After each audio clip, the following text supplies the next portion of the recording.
말씀드린 대로 본문은 고린도후서 5장 14절에서 17절 말씀입니다.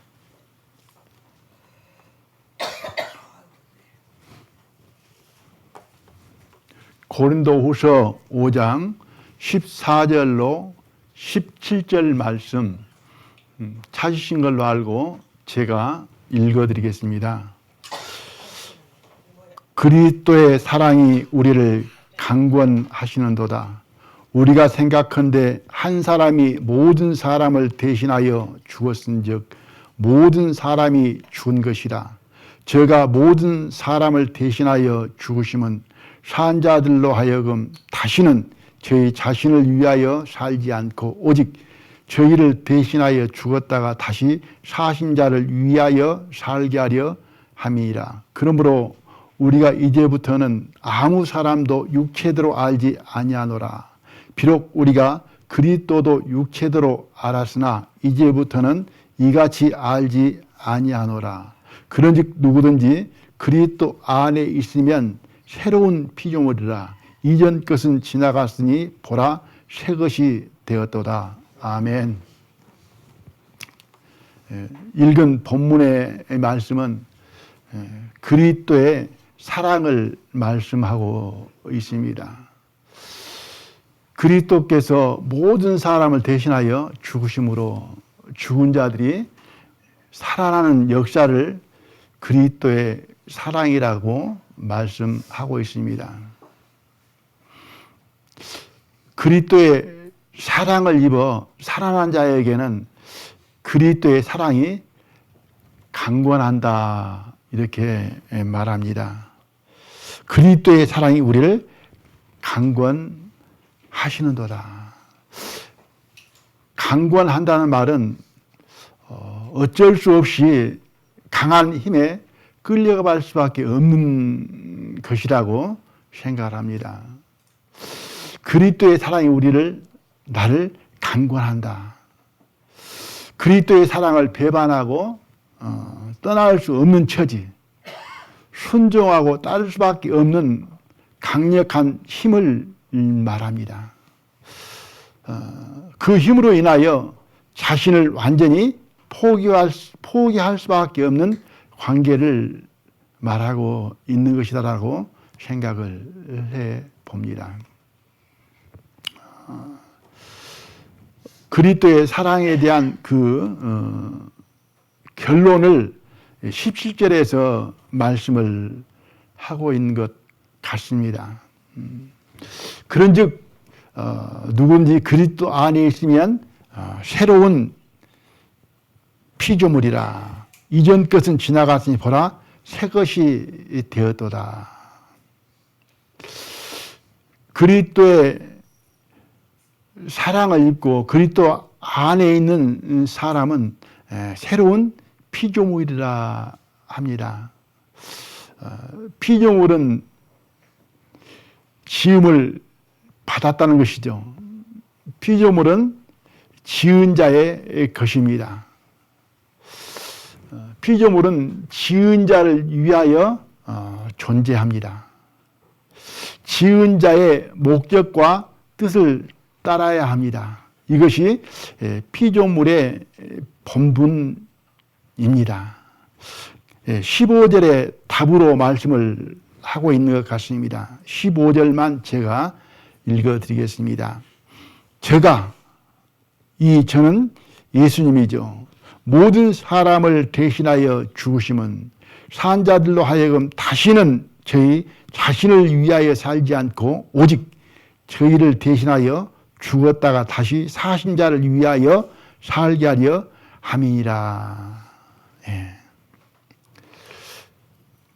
다시는 자신을 위하여 살지 않고 오직 주를 위하여 살게 하려 함이라. 이렇게 말씀을 하고 있습니다. 오늘 말씀의 서론으로 요지를 잠깐 말씀을 드렸습니다. 오늘 말씀의 제목은 17절 있는 새로운 피조물 새 것입니다. 제가 17절을 읽어 드리겠습니다. 그런즉 누구든지 그리스도 안에 있으면 새로운 피조물이라. 이전 것은 지나갔으니 보라 새 것이 되었도다. 새로운 피조물 새 것.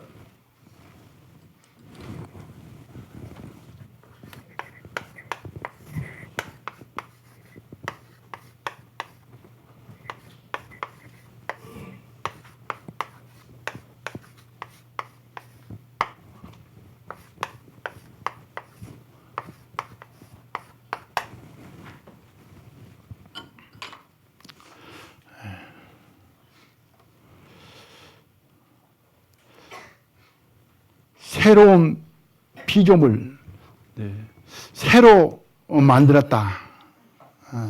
다시 만들었다. 새로 지었다는 말씀이죠. 그러므로 새로운 피조물은 이제 새 것이다.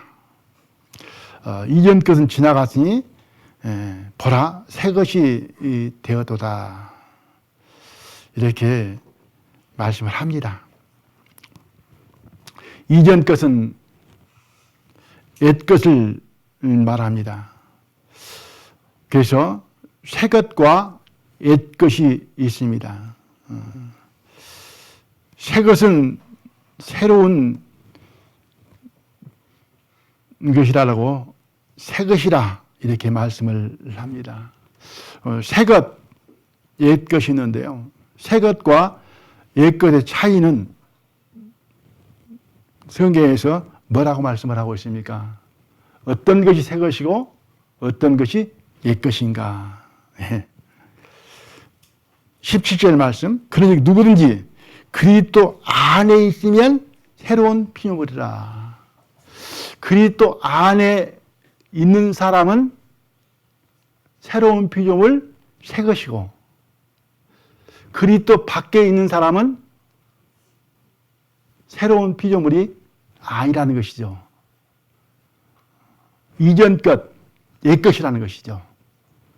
그래서 그리스도 안에 있느냐, 안에 있지 않느냐, 이것이 다른 점이다. 또 이제 오늘 살펴볼 말씀인데요. 새 것과 옛 것의 다른 점은 무엇인가? 옛 것은 낡아지고 변하고 썩어지고 없어져 가는 것을 옛 것이라고 한다. 새 것은 낡아지지 않고 변함이 없고 썩어지지 않고 영원하고 온전하고 완전한 것. 그러니까 낡아지지 않기 때문에 항상 새 것이죠. 어제도 새 것, 오늘도 새 것, 내일도 새 것. 그렇죠.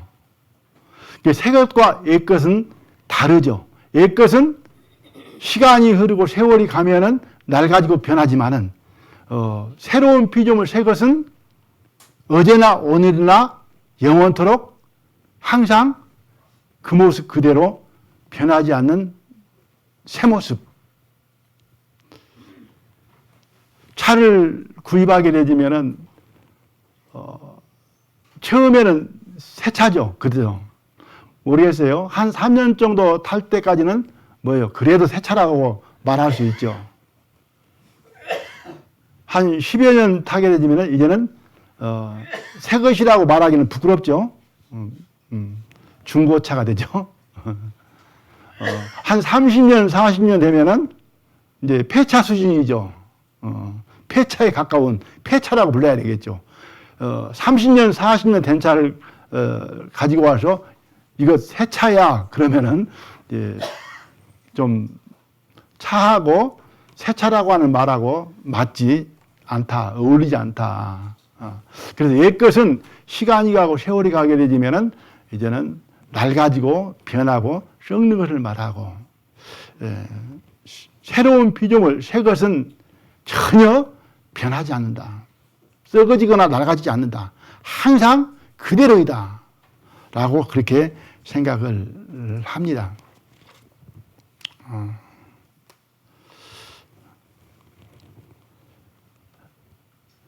새 것과 옛 것으로 이렇게 구분을 짓고 있는데요. 성경은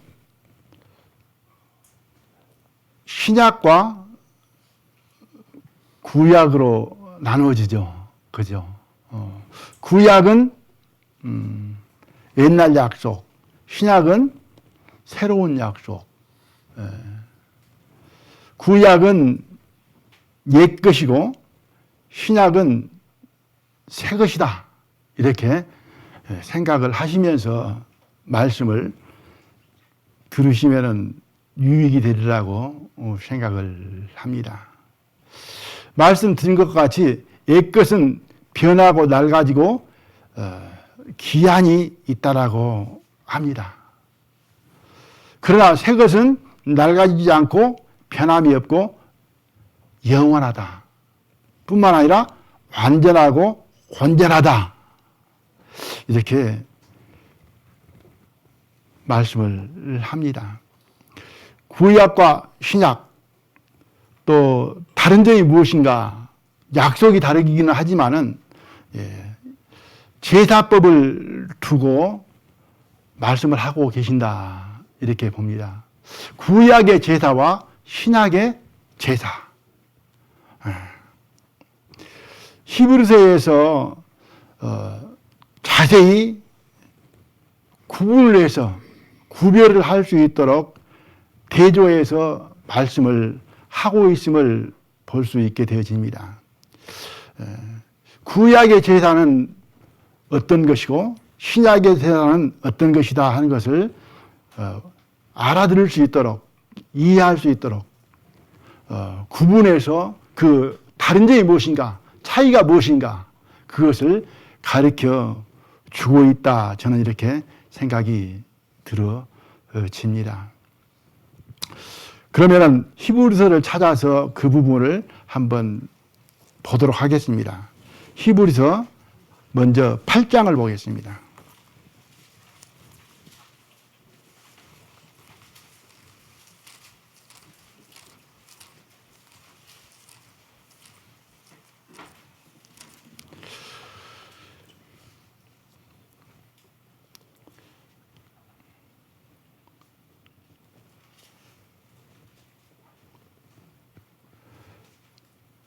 팔 장 13절 말씀.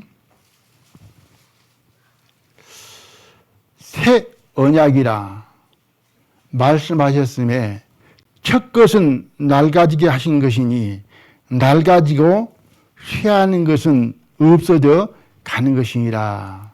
여기에 새 언약이 나오게 되어지고 또 첫 것이 나오게 됩니다. 첫 것은 옛 것을 말하게 되고 새 언약은 두 번째 것을 말씀을 하고 있습니다. 그런데 첫 것, 옛 것은 낡아지게 하신 것이니 낡아지고 쇠하여지는 것은 없어져 가는 것이라. 이렇게 말씀을 하고 있습니다. 7장으로 넘어가서 보겠습니다. 7장 18절과 19절입니다. 전에 네가 18절 전에 계명이 연약하며 무마음으로 패하고 무익함으로 패하고 전에 계명이 연약하며 무익함으로 패하고 가로가 쳐져 있습니다. 율법은 아무것도 온전케 못할지니라. 이에 더 좋은 소망이 생기니 이것을 우리가 하나님께 가까이 가느니라. 여기에서 전의 계명 연약하며 무익함으로 패하고 율법은 아무것도 온전케 못할지니라. 구약의 제사법을 말씀을 하고 있습니다.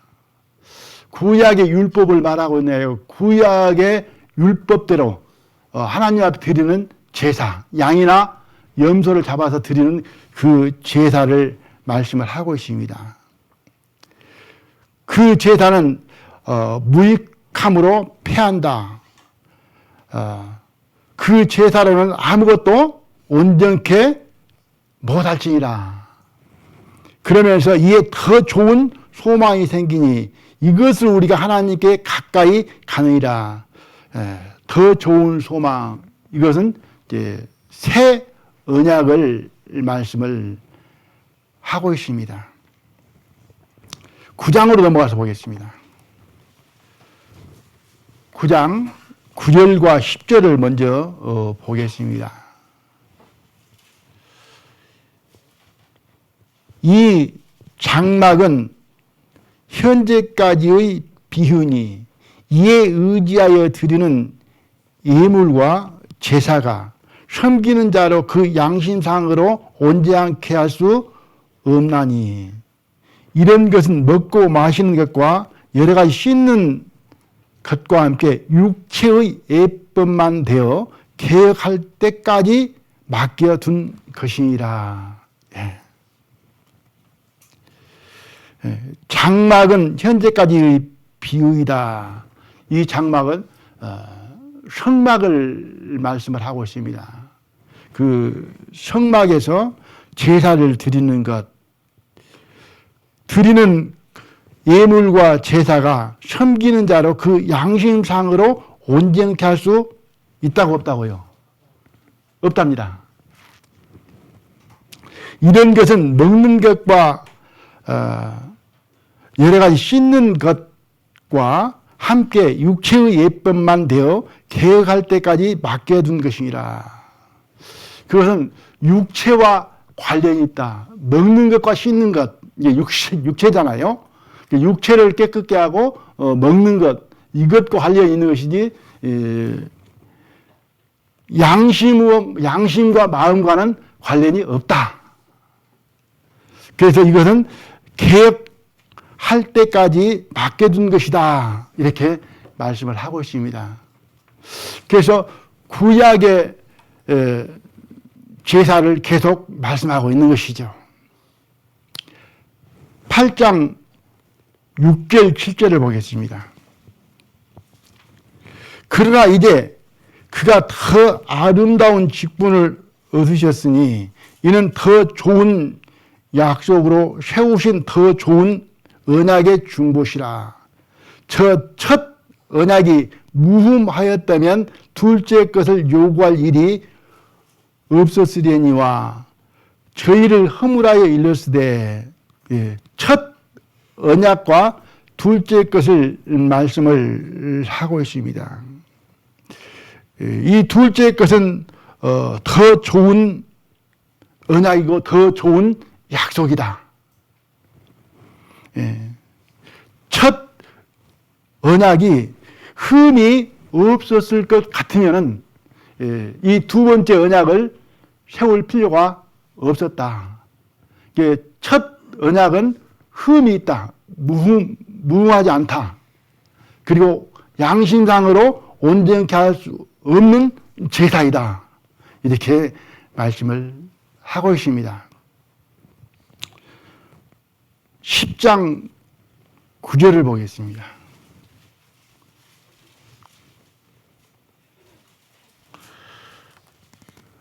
그 후에 말씀하시기를 보시옵소서 내가 하나님의 뜻을 행하러 왔나이다 하셨으니 그 첫 것을 폐하심은 둘째 것을 세우려 하심이라. 첫 것은 뭐예요? 흠이 있기 때문에 폐하고, 이게 내가 온 것은 이 나는 누구냐면은 예수님이죠.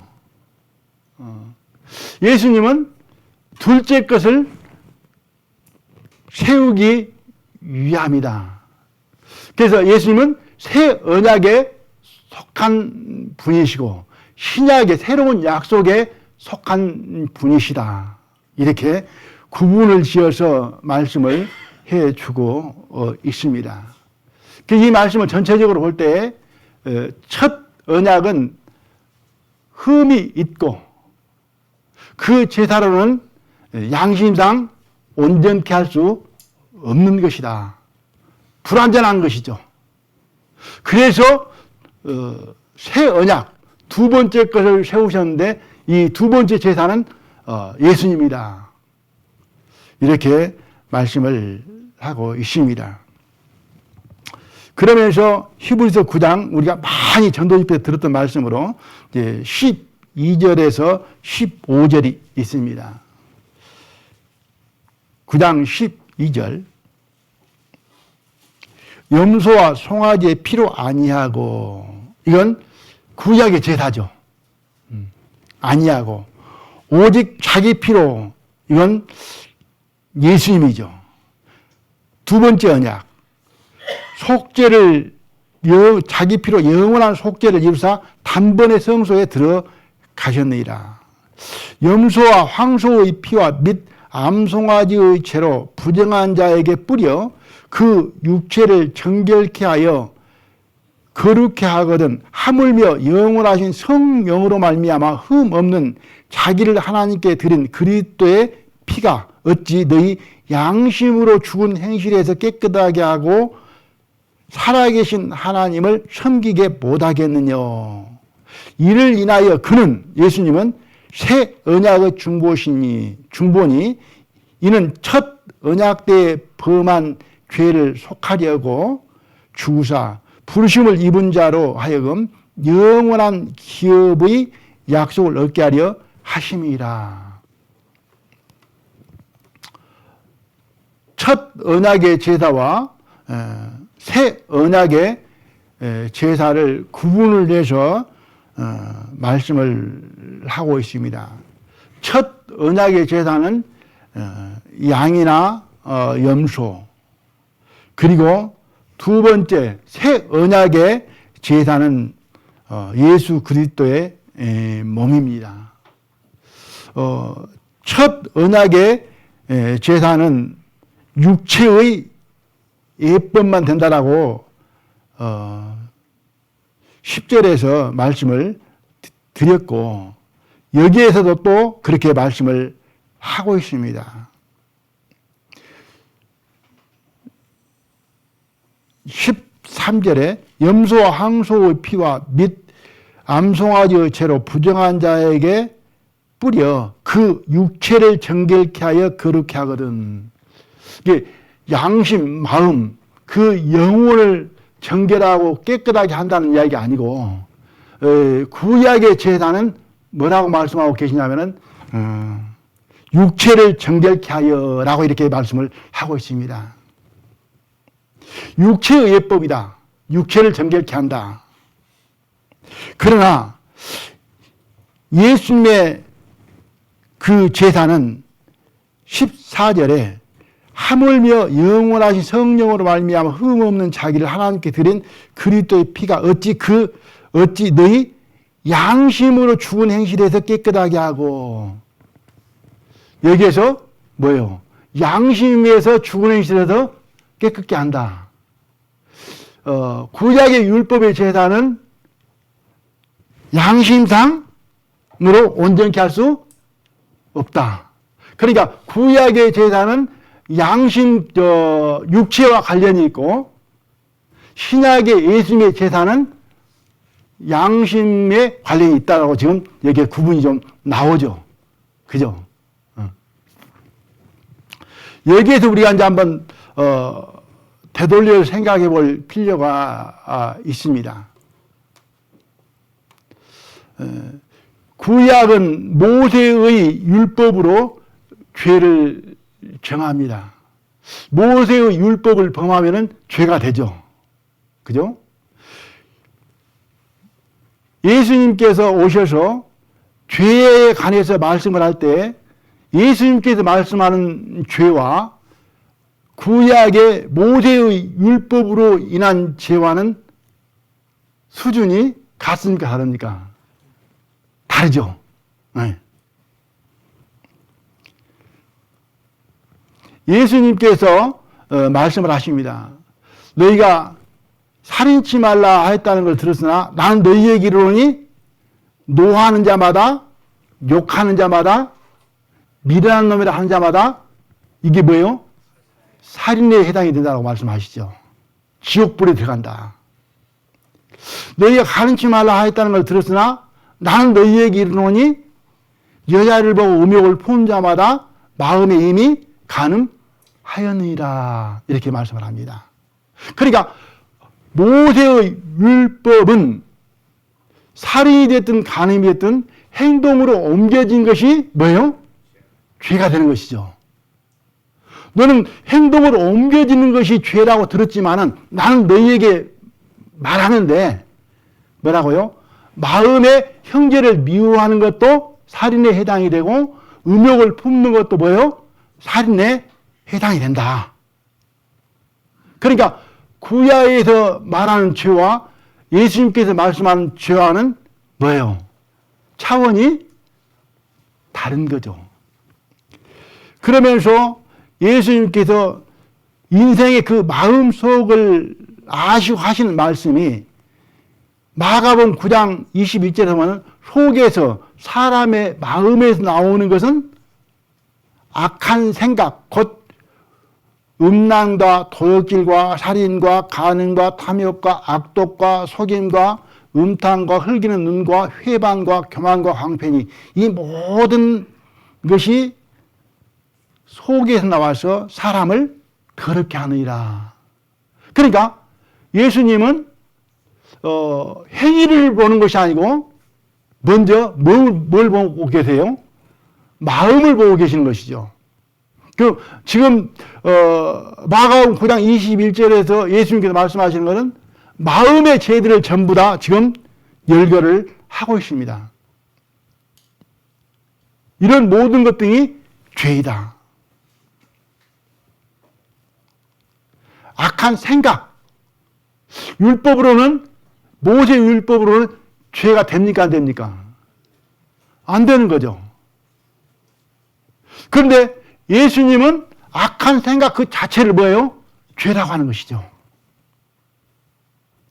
모세의 율법으로는 욕심이 죄가 됩니까 안 됩니까? 탐심이 죄가 되지 않죠. 그러나 예수님은 욕심을 죄로 중심을 보고 계신다는 거죠. 모세의 율법은 외모를 보는 것이고 예수님의 법은 마음을 중심을 보는 것이죠. 그러니까 여기에서 구약의 제사와 신약, 새 언약의 제사는 같지 않다고 하는 것이죠. 그러니까 구약의 제사는 육신으로 행함으로 지은 죄만 양이나 염소로 사함을 희생을 받을 수 있다고 하는 것이죠. 그것이 육체의 예법이다. 육체를 정결케 한다. 그러나 양심상으로는 온전케 할 수 없다. 만약에 예수님의 제사도 양심상으로 온전케 할 수 없다 할 것 같으면 구약의 제사나 신약의 제사나 다를 바 없죠. 양심상으로 온전케 할 수 없다 그렇다면. 그런데 히브리서에서는 분명 다른 건 뭐냐? 구약의 염소나 송아지의 피는 육체의 예법으로서 육체를 정결케 한다. 그러나 예수님의 피는 흠없는 자기를 하나님께 드린 그리스도의 피가 어찌 너희 양심으로 죽은 행실에서 깨끗하게 한다. 그 마음을, 양심을, 영혼을 깨끗게 하는 것이 예수님의 제사라는 것이죠. 저희들이 전도 집회 때 많이 듣습니다. 구약의 제사와 신약의 제사가 다른 것은 구약의 제사는 양이나 염소의 피인데 지나간 죄만 사할 수 있다.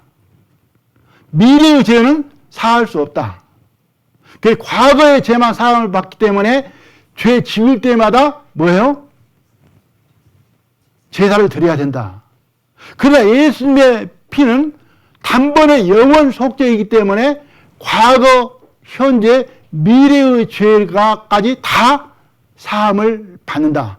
그러므로 모든 죄를 사함받게 된 것이다. 이 틀린 말은 아니죠. 맞죠? 여기에만 한한달 같으면은 지금 히브리서에서 우리에게 보여주고 가르쳐주고는 말씀하고는 조금 차이가 있죠. 예수님께서 죄에 대해서 이것이 죄라고 이야기하는 것은 뭘 말씀하고 암시하고 계시느냐? 자기가 드려지는 그 제사로, 그 피로 그 죄를 사할 것을 말씀을 하고 있는 것입니다. 예고하고 있는 것입니다. 그 죄를 사하지 못하고 깨끗게 못한다 같으면 예수님의 보혈은 양이나 염소의 보혈과 다를 바 없는 것이죠. 우리가 단지 영원 속죄냐, 과거의 죄만 사하느냐, 여기에다만 초점을 맞춰 국한해 본다 같으면 예수님께서 우리에게 말씀하고자 하는 것이 다 포함되어 있지 못하다. 저는 이렇게 생각을 해보게 되었습니다. 그래서 염소와 송아지 피가 과거 죄만 사하는데 무엇까지 양심상으로도 온전케 하고 그 양심으로 깨끗게 할 수 있다 같으면 저는 예수님이 오실 필요가 없다. 이렇게 생각이 들어지게 됐습니다.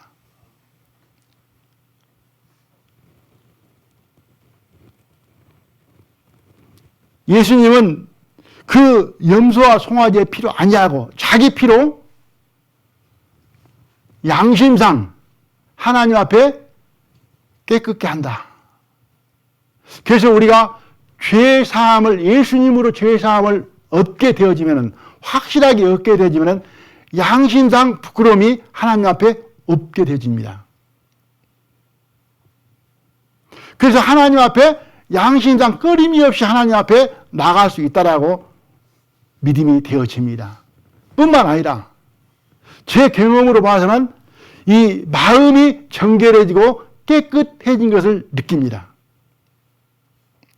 또 신앙생활을 하면서 때가 묻고 더러워진 그 마음도 예수님을 바라보고 그 예수님의 제사 안에 그 피 안에 들어가게 되면 내 마음이 정결해진 것을 느끼게 되집니다. 어둠도 물러가고 세상 근심 걱정도 물러가고 마음에 있는 죄들이 어떤 미움이라든가 이런 것들도 물러가고 구약 성경에서는 미움을 하나님 앞에 잡아갈 필요는 없잖아요. 은큼한 마음을 하나님 앞에 잡아갈 필요가 없잖아요. 그죠? 그러나 신약에 와서는 미움을 음란한 마음을 탐심을 자복해야 돼요? 안 해야 돼요? 자복해야 되죠. 그죠? 자복하면은 그리스도 안으로 들어가면은 이게 없어져야 맞습니까? 그대로 있어야 맞습니까? 없어져야 맞습니다. 그게 새 언약으로 예수님께서 하나님께 드려진 제사다. 저는 이렇게 받아들이게 됐습니다.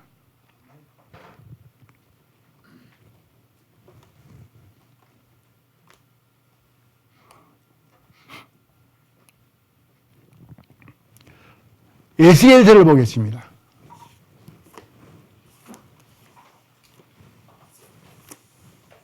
에스겔서 36장.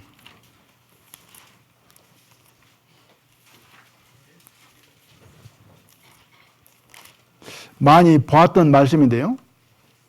이스라엘 백성들을 회개하고 돌이켜 돌아오게 해서 깨끗게 정결케 하는 말씀인데요. 우리 그리스도인에게 주어진 말씀이라 이렇게 저는 받아들입니다. 25절로 27절을 보겠습니다.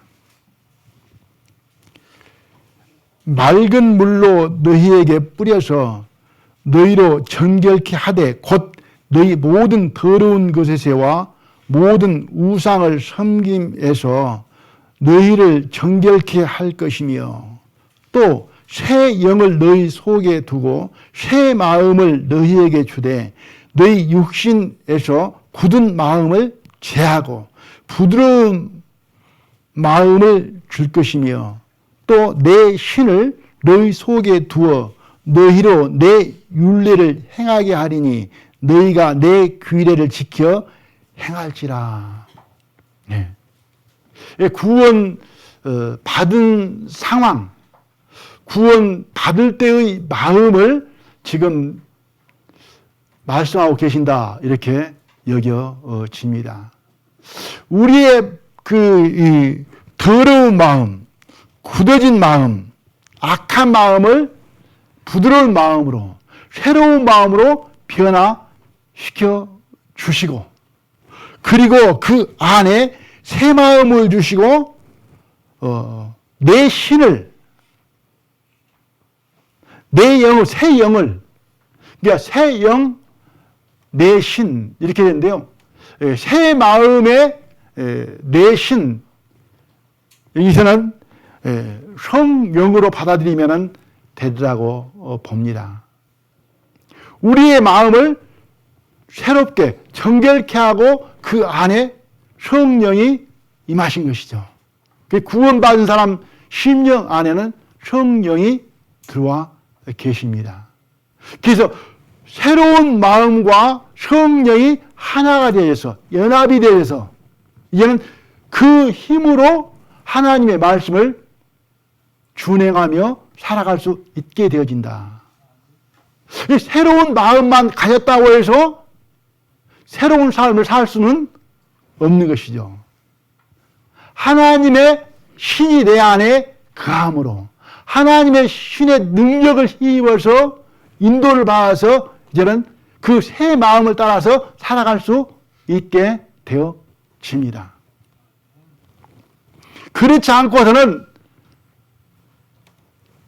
새 사람이 되기 전 그 옛 사람으로는 새 사람을 흉내는 낼 수는 있지만은 새 사람의 삶을 살 수가 없고, 새 사람이 되었다고 해서 새 사람 독립으로 새로운 삶을 살아갈 수 없습니다. 성령의 가르침과 인도하심과 동행과 능력이 아니면은 새로운 삶을 살아갈 수 없습니다. 그래서 우리는 새로운 사람이 됐지만은 날마다 순간마다 항상 성령의 가르침과 깨우침과 인도하심과 능력이 없이는 우리는 새로운 삶, 주님이 원하는 삶, 주님이 기뻐하신 삶을 살아갈 수 없습니다. 그래서 우리는 매일 누가 필요해요? 구원도 주님이 해주시지만은 날마다 매일 뭐예요? 내 안에 계신 우리와 함께 하시는 뭐예요? 주님이 필요한 것이죠.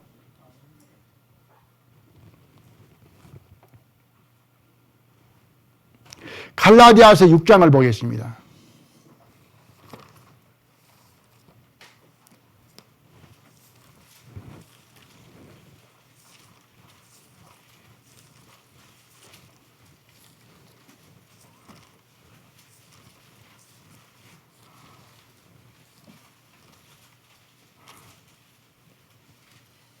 육 장 15절 말씀.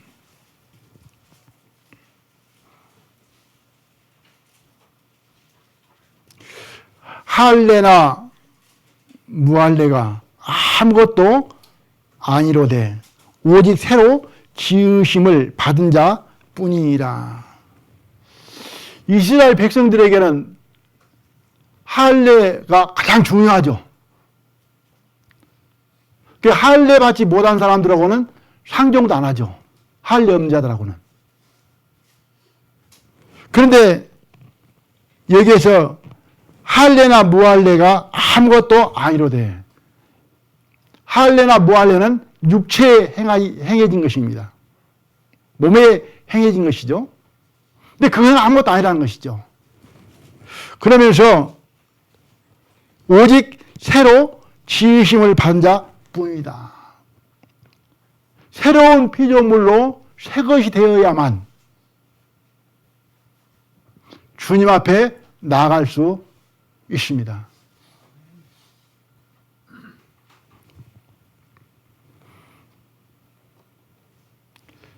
여기에서 새로운 피조물, 이제 새로 지었다, 다시 지었다라는 말씀인데요.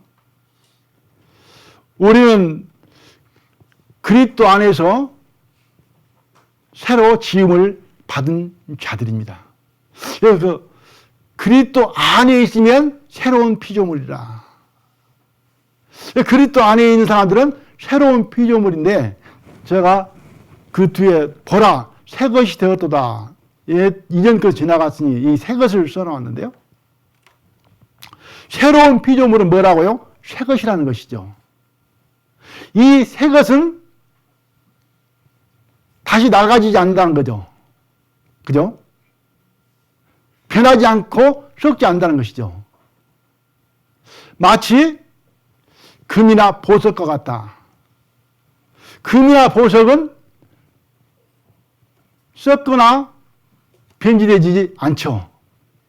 어제나 오늘이나 내일이나 항상 뭐예요? 새 것이죠. 그래서 요한계시록 21장에 보면은 새 하늘, 새 땅, 새 예루살렘, 신부, 그리고 우리가 알지도 못하는 보석들로, 금이나 진주나 여러 가지 보석들로 천국은 이루어졌다라고 말씀을 합니다. 그래서 이 요한계시록 21장에는 다 뭐예요? 썩을 것이 그 안에 들어있어요? 없어요? 썩을 것이 들어있지 않습니다. 만물을 새롭게 하노라 이렇게 말씀을 합니다. 이 만물을 하나님께서 새롭게 한 이 새로운 피조물은 뭐예요? 다시는 썩지 않는다. 변질되지 않는다. 이것은 천국 그 자체, 금이나 보석으로 되어진 그 천국을 보석으로 되어 있기 때문에 썩지 않는다고 합니다만은, 천국에 들어갈 우리 사람, 우리는 뭐예요? 새로운 피조물이라는 거죠. 그러므로 말미암아 우리도 썩거나 변질되어지지 않는다는 거죠. 그래서 해 아래는 새 것이 없다고 하는데, 새 것은 예수 그리스도가 새 것입니다. 그리고 예수 그리스도 안에 있는 그리스도인이 새로운 피조물이요 뭐예요? 새 것이라는 것입니다. 그러면은 나는 예수 그리스도를 믿고 있고 하나님의 사랑을, 그리스도의 사랑을 받은 자이기 때문에 새 것입니까? 옛 것입니까? 새 것이죠. 새 사람이죠. 이 새 것, 새로운 피조물, 이 새 사람은 더러운 것이 있어요, 없어요? 더러운 것 사실은 없습니다. 신앙생활 하는 데 있어서 믿음이고 그 마음인데요, 저는 매우 중요하다라고 이렇게 생각을 합니다. 나는 새 사람이고 새로운 피조물이고 새 것이라고 생각하며 사는 사람과, 나는 주 안에서, 그리스도 안에서 새 사람이고 새로운 피조물이고 새 것이다, 이렇게 믿고 알고 여기고 사는 사람과, 나는 구원을 받았지만은 세상에 속해 있기 때문에 죄가 있는 사람이다, 죄를 지을 수밖에 없는 사람이라고 여기며 사는 것과 저는 다르다라고 봅니다. 왜 다르냐? 새 사람은 깨끗하고 정결하고 죄가 없는 사람이기 때문에 죄가 들어오면 방어를 해요. 그죠? 거부를 해. 혹 죄가 들어왔다 한다 할지라도 그것을 자복을 해. 버리려고 애를 써. 맞습니까? 이게 정상적인 그리스도인이에요. 그런데 구원은 받았지만은 육신이 있으니까, 세상에 속해 있으니까 나는 죄를 지을 수밖에 없다. 그러면 죄를 지으면 뭐예요? 방어를 하지 않냐고 들어오면 수용을 해. 그러면서 정당하게 여겨. 가끔가다 그런 분들 있죠. 성질을 잘 내. 성질 좀 내지 마. 그러면은 나는 태생이 그래. 안 바뀌어. 어쩔 수 없어. 그럼 그 사람은 바뀌겠어요? 안 바뀌겠어요? 죽었다가 다시 살아나면은 주님 안에서 살아나면 되겠지만은 그냥 죽었다 살아나도 안 됩니다. 그러니까 저는 로마서를 읽으면서 그걸 느껴봤어요. 로마서 6장까지가 복음에 대한 완결입니다. 그죠? 죽고 장사되고 부활하고 새 생명이 된 거예요. 그죠? 로마서 7장에 가니까 뭐예요? 복음이 완결되었는데 죄가 나오죠. 그러니까 사도 바울도 저는 이런 심정으로 생각을 해봐요. 구원을 받은 사람은 죄를 안 지어야 되는데, 죄를 안 짓도록 새 사람이 됐는데, 이건 뭐죠? 죄를 안 짓려고 하는데, 뭐가 나오는 거야, 막. 죄가 나오는 거예요. 그러니까, 오라 나는 공고한 사람이로라. 여기까지 가잖아요. 왜 공고한 사람이라고 생각을 합니까? 죄를 안 지어야 된다라고 새 사람이라고 생각하니까 공고한 사람이 된 거예요. 그런데, 죄를 지을 수밖에 없는 사람이라고 생각하면은 공고한 사람이 되겠어요, 안 되겠어요? 안 되죠. 당연한 현상이다. 그러니까 이제 하나님 앞에 나가죠. 그 로마서 8장에서는 이제는 죄를 안 짓고 주님과 동행하는, 인도를 받는 삶을 배우게 되죠. 생명의 성령의 법이 나오고, 그리스도의 영, 하나님의 영이 나오고, 양자의 영이 나오고, 성 영이 나옵니다. 무릇 하나님의 영으로 인도함을 받는 그들이 하나님의 뭐라고요? 아들이다. 완벽하게 했지만은, 완전하게 새 사람이 했지만은, 성령의 가르침과 깨우침과 인도하심 그 능력이 없으면은 뭐예요? 새로운 삶을 살 수 있다고 없다고요? 살 수 없다는 거예요. 로마서 8장에서 이제는 뭐냐면은 빛 가운데, 사랑 가운데에 새 생명으로 사는 삶을 배우게 되는 것을 보게 되집니다. 우리 그리스도인들은, 서울교회 형제자매님들은 새로운 피조물 맞습니까? 새것 맞습니까? 새 것입니다. 어저께도 새 것, 오늘도 새 것, 내일 또 새 것. 10년이 지나도 차처럼 10년이 되면 중고가 되고 30년이 되면 폐차가 되면 안 됩니다. 그리스도인이 자칫 잘못하면 그렇게 갑니다. 처음에는 그리스도인이 신성한 맛이 있고 순전하고 그죠? 그런데 한 3년 지나니까 중고가 돼가 뺀질뺀질해져. 한 30년, 40년 되니까는 이제 감각이 없어. 이제 구원받은 사람만 못할 수 있어. 제가 그렇게 경험을 했어요. 제가 구원받을 때 그렇게 기뻤거든요.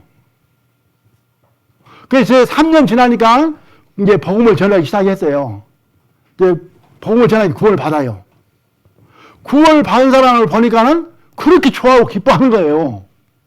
근데 내 자신의 현재를 돌아보니까는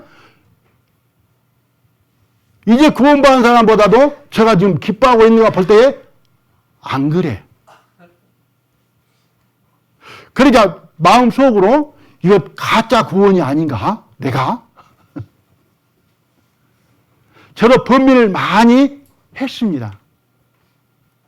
그리고 요한 1서를 읽으면은 이게 내가 구원이 아닌 거예요. 가짜인 거예요. 요한 1서에 보면은 하나님께로 난 자는 범죄한다고 안 한다고요? 안 해. 죄를 짓는 자마다 누구에게 속한다고요? 마귀에게 속해. 이게 구원입니까? 아닙니까? 아닌 거예요. 그런 고민을 많이 하다가 한 3년 지나서 말씀이 다시 보여지기 시작했습니다. 그리스도 안에서 새로운 피조물 새 사람이 되었고 그 새 사람 안에는 하나님이 영으로 살아 계시고 하나님은 빛이시기 때문에 어둠이 없고 하나님은 사랑이기 때문에 사랑 안에는 죄가 없잖아요. 내가 주 안에 있으면은 주님이 내 안에 계시고 내 마음과 생각과 모든 것을 통치하고 다스리시면은 나는 항상 내 마음이 천국이다. 지난주에 부산교회에서 내 마음 천국으로 말씀을 드린 적이 있습니다. 내가 아무리 정결하게 깨끗하게 희생을 받았다 할지라도 그 안에 주님이 계시지 않냐면은 천국이 맞습니까? 맞습니까? 아니죠. 그죠? 천국에 하늘나라에 하나님이 계시지 않냐면은 천국이에요. 천국 아니에요. 아니죠. 하나님 계신 곳이 천국입니다. 주 예수 모신 것 그 어디나 하늘나라. 내 마음이 천국인 것은 뭐냐? 내 마음이 깨끗하고 정결하고 선하게 착하게 의롭게 사라져서 천국이 아니고 내 안에 주님이 계심으로 말미암아 천국이 되는 거죠. 내 마음이 천국이라고 하면 천국에 어둠이 있어요? 없어요? 시기 질투 미움이 있어요? 없어요? 없는 거죠. 내 마음이 천국이면은 세상과 죄하고는 멀어진 것이죠. 베드로전서를 보겠습니다.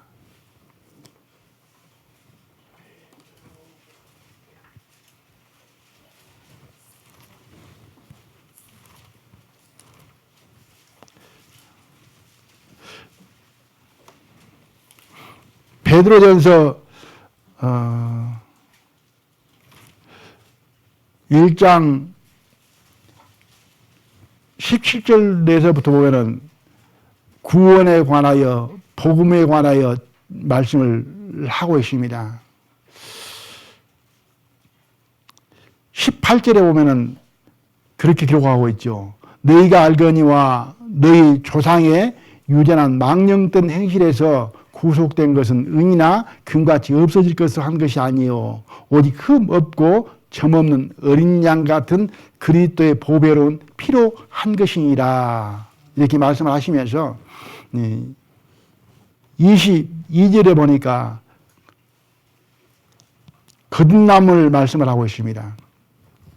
너희가 진리를 순종함으로 너희 영혼을 깨끗하게 하여 너희가 진리를 순종함으로 여기에 진리는 예수님이죠.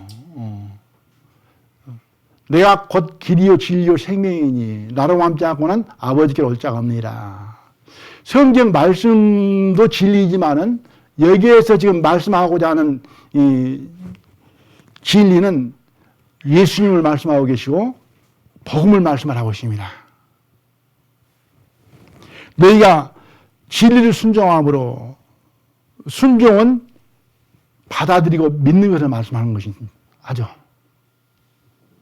그래서 예수 그리스도를 믿고 받아 영접함으로 말미암아 복음을 영접함으로 너희 영혼을 깨끗하게 하여 거짓이 없이 형제 사랑하기에 이르렀으니 마음으로 뜨겁게 피차 사랑하라. 이게 새로운 피조물 새 것이 된 사람을 지금 말씀을 하고 있습니다. 영혼을 깨끗하게 하여 거짓이 없이 형제 사랑하기에 이르렀으니 이건 이미 완성되어진 걸 말씀하고 있잖아요. 이르렀으니. 이렇게 되라는 것이 아니잖아요. 예수 그리스도를 우리는 믿음으로 말미암아 그 보혈로 우리는 새로운 피조물이 되었고 새 것이 되었고 새 사람이 되었고 정결케 되었습니다.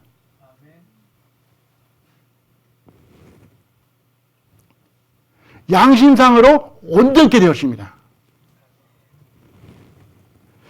영혼을 깨끗하게 하여 거짓이 없이 위선이 아니고 외식이 아니고 가식이 아니고 거짓 없이 진실함으로 순전함으로 서로 사랑하게 되어버렸다. 그러므로 말미암아 서로 사랑하라. 이렇게 말씀을 하는 것을 보게 되어집니다.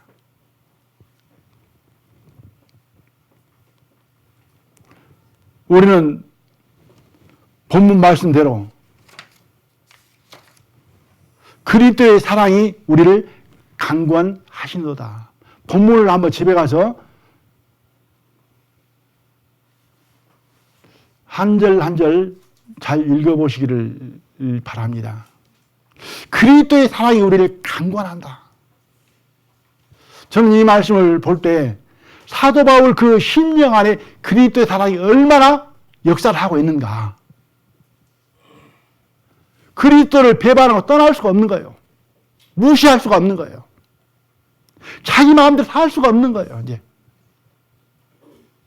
그 사랑이 자기를 끌고 다니는 거예요. 아가서에 보면은 그런 말씀이 몇 구절 나오죠. 나는 네게 속하였고 너는 내게 속하였다. 이해하십니까? 무슨 말인지? 그 부부간에 서로 죽도록 사랑하는 사람을 보면은 아내는 남편에게 속했고 남편은 아내에게 속한 것 같아. 그러니까 남편은 아내를 위한 삶을 살고 아내는 남편을 위한 삶을 사는 것을 보게 되집니다. 자기 삶이 없어. 그것처럼 주님 안에 거하는 사람은 자기 삶을 살 수가 없는 거예요. 사도 바울은 자기 삶을 못 사는 거예요. 주님만을 위하여 사는 삶이 되어버린 거예요. 사도 바울만 그런 것이 아니고 정상적인 그리스도인은 다 그러합니다.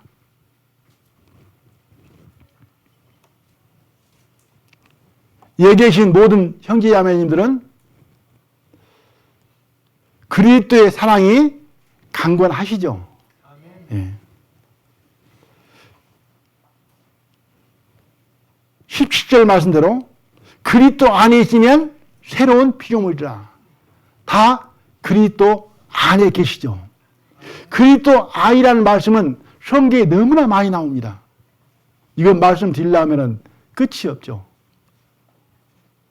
하나만 말씀드린다 같으면 믿는 자는 생명이 있고, 요한복음 6장 말씀입니다. 생명이 있고 그래 하면서 내 살과 피를 먹지 아니하는 자는 생명이 없고 그러죠. 예. 내 살과 피를 먹고 마시는 자는 생명이 있고 영생을 얻었고 이렇게 나오죠. 그래 하면서 이어지는 말씀이 내 살과 피를 먹고 마신 자는 내 안에 거하고 나도 뭐요? 그들 중 안에 거한다. 이거 개인적으로 그러지만은 두세 사람이 모이는 곳에 나도 뭐라고요? 그들 중에 있다. 그러니까 구원받았다고 하는 것은 주님이 내 안에 들어온 것이고 내가 주님 안에 들어간 것을 가리켜서 구원받았다고 합니다. 영접한 자 곧 그 아들을 믿는 자에게는, 그 이름을 믿는 자에게는 자녀되는 권세를 주셨으니, 그래서 영접했다는 것이죠.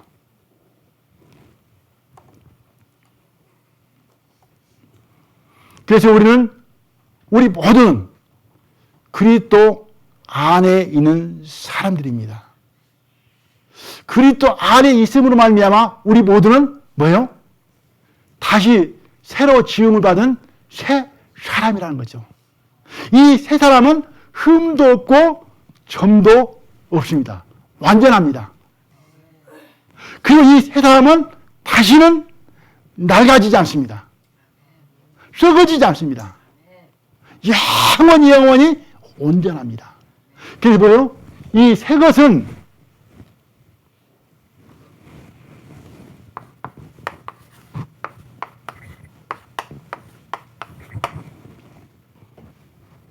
항상 새 것이다. 항상 새 것. 지금은 이제 2월이 거의 다 갔는데요. 새해라고 말하기가 좀 그렇죠. 1월 달까지는 새해 복 많이 받으세요. 그러면 조금 되는데 2월 달 지나면은 그 말 하기가 좀 그렇죠. 3월 달 지나면 이제 못 하잖아요. 이제 새해 되려면 언제가 돼야 돼요? 이제 내년이 와야 되잖아요.